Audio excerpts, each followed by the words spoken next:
Setelah melihat Toyota Yuki pergi, dia mengepalkan tinjunya. Karzaro tidak puas dengan jawaban Feng Tianxing. Itu jelas Kaisar Iblis yang telah bekerja sangat keras untuk menemukan cara membiarkan ras iblis menjaga api. Tetapi Feng Tianxing menyangkalnya secara langsung. Bahkan setelah Kaisar Iblis muncul kembali, dia memberikannya kepadanya. Beri dia sedikit ruang untuk manuver.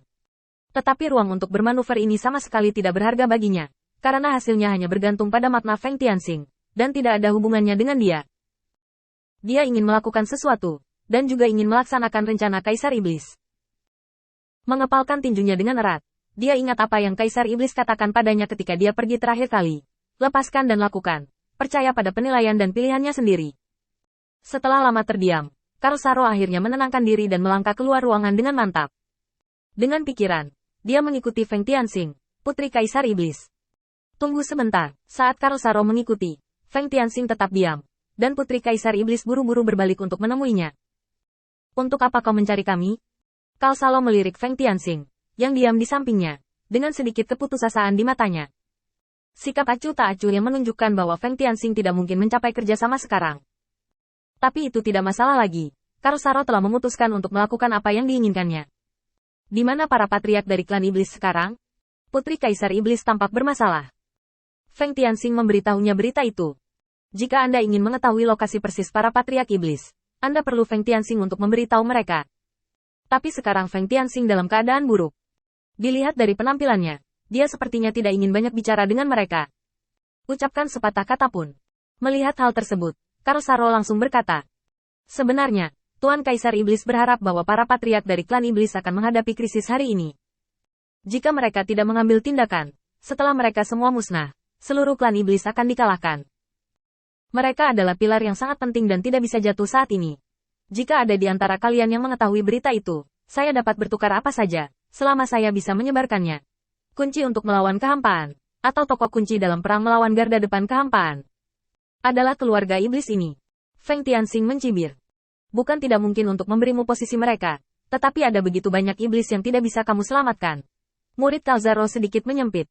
Apakah ini perasaan menindas dari monster berusia puluhan ribu tahun? Bahkan Lord Demon Emperor tidak dapat memprediksi kejadian tersebut secara akurat, tetapi dia memiliki informasi paling akurat di tangannya. Semakin dia melihatnya, semakin kasihan perasaan Karzaro. Akan baik-baik saja jika dia adalah iblis. Jika dia adalah iblis, dia hanya perlu menyerahkan posisinya dan membiarkannya memerintah iblis itu. Tuan Kaisar Iblis mungkin memiliki pilihan lain, dan tidak perlu menggunakan cara kematian untuk mengubah hidup kembali. Tapi ini hanya pemikiran sementaranya. Feng Tianxing adalah ras manusia. Apakah itu tubuh ini atau gayanya? Dia adalah ras manusia, bukan ras iblis. Jika Anda ingin dia melepaskannya, Anda harus membayar sejumlah harga. Berbicara, Feng Tianxing meraba-raba dagunya. Keluarga memiliki garis keturunan agunan, dan patriark saat ini adalah Kedan. Kelompok iblis ini tidak dapat diselamatkan. Jika Anda melihatnya, bunuh sendiri. Ini adalah kondisi saya, dan saya ingin Anda bersumpah demi kehormatan iblis. Dalam artian, kondisi ini sudah sangat longgar. Menyelamatkan begitu banyak leluhur iblis, tetapi hanya kehilangan sebagian kecil dari mereka, ini bagus. Oke, saya bersumpah demi kehormatan para setan bahwa saya tidak akan menyelamatkan setan-setan ini. Jika saya melihat garis keturunan Kedan, saya akan secara pribadi mengirim mereka ke jalan mereka. Karzaro sebenarnya mengetahui alasan ini dengan sangat baik. Feng Tianxing berada di alam bawah iblis. Dia sangat jelas tentang semua yang dia lakukan. Garis Kedan terlalu dekat dengan yurisdiksi Feng Tianxing, dan keberadaan mereka bertentangan dengan tujuan ekspansi Feng Tianxing. Tiba-tiba, hanya satu yang tersisa di antara keduanya. Keduanya memutuskan dengan sangat ringan apa yang akan terjadi pada iblis tingkat atas dari keluarga ke. Segalanya tampak begitu acuh tak acuh, seolah-olah hidup dan mati yang mereka diskusikan bukanlah kehidupan yang hidup, melainkan angka yang dingin.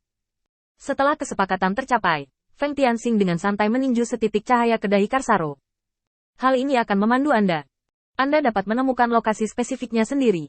Dengan basis kultivasi Anda, perjalanannya tidak boleh lebih dari 3 hari. Tapi saya tetap menyarankan Anda, istirahatlah sehari penuh. Tubuh Anda tidak tahan dengan medan perang yang kejam seperti itu.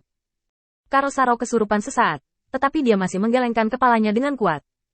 Terima kasih telah mengingatkan saya, tetapi saya harus melakukan beberapa hal. Jika tidak ada yang dapat melakukannya. Waktu tidak menunggu siapapun.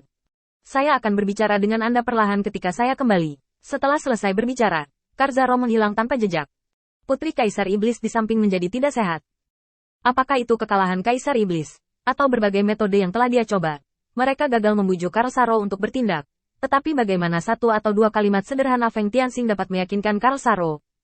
Ini membuatnya bertanya-tanya apakah kemampuannya terlalu terbatas, atau bahkan kikuk. Lihatlah bagaimana orang lain menyelesaikan masalah ini dengan tenang. Lalu lihat diri Anda sendiri. Anda telah melakukan banyak hal tanpa pamrih. Di bawah kontras seperti itu, kepercayaan diri Putri Kaisar Iblis sekali lagi sangat terpukul. Bagaimana kamu melakukannya? Feng Tianxing hanya meliriknya. Apakah itu sulit? Dan aku tidak memintanya melakukan ini. Itu tidak ada hubungannya denganku. Jika kalimat pertama diucapkan, Putri Kaisar Iblis hanya berpikir bahwa Feng Tianxing berpura-pura memaksa. Dan paksaannya sangat tinggi. Dan jika dia hampir tidak dapat menerimanya, maka kalimat kedua adalah pukulan yang fatal. Melihat wajah polos Feng Tianxing, kepala Putri Kaisar Iblis berdengung. Apa ini? Anda tidak memintanya untuk melakukannya. Jadi dia lari untuk membuat masalah? Jadi aku hanya kentut saat aku sangat memohon padanya? Tidak adil. Entah Karl Saro meremehkannya, atau metodenya yang salah. Tapi tidak peduli yang mana. Selama dikonfirmasi, negasi besar tim petarung sendiri, pikiran Putri Kaisar Iblis turun untuk sementara waktu. Dia tidak bisa berpikir. Dia tidak bisa memikirkan lebih banyak hal. Satu-satunya yang tersisa adalah ruang kosong demi bagian dia tidak bisa membayangkan bagaimana Feng Tianxing berkomunikasi dengan Karl Saro. Dan dia tidak tahu apakah Karl Saro tiba-tiba mengalami kejang otak dan ingin keluar untuk membuat masalah. Satu-satunya hal yang bisa dia yakini hanyalah satu hal. Dia gagal dan Feng Tianxing berhasil. Tidak peduli metode mana yang dihasilkan. Itu adalah bukti bahwa kemampuan Feng Tianxing jauh lebih unggul darinya. Kamu mengajariku. Butuh waktu lama bagi Putri Kaisar Iblis untuk menahan kata-kata ini. Dan Feng Tianxing berbalik dan pergi. Aku butuh waktu retret. Kamu bisa mengaturnya untukku. Putri Kaisar Iblis tertegun sejenak. Sobat. Kamu lebih arogan daripada Putri Kaisar Iblisku. Tolong. Saya adalah Putri Kaisar Iblis, bukan seorang pelayan. Tapi melihat kepergian Feng Tianxing, Putri Kaisar Iblis benar-benar tidak punya pilihan selain mengayunkan tinjunya dengan keras ke punggungnya.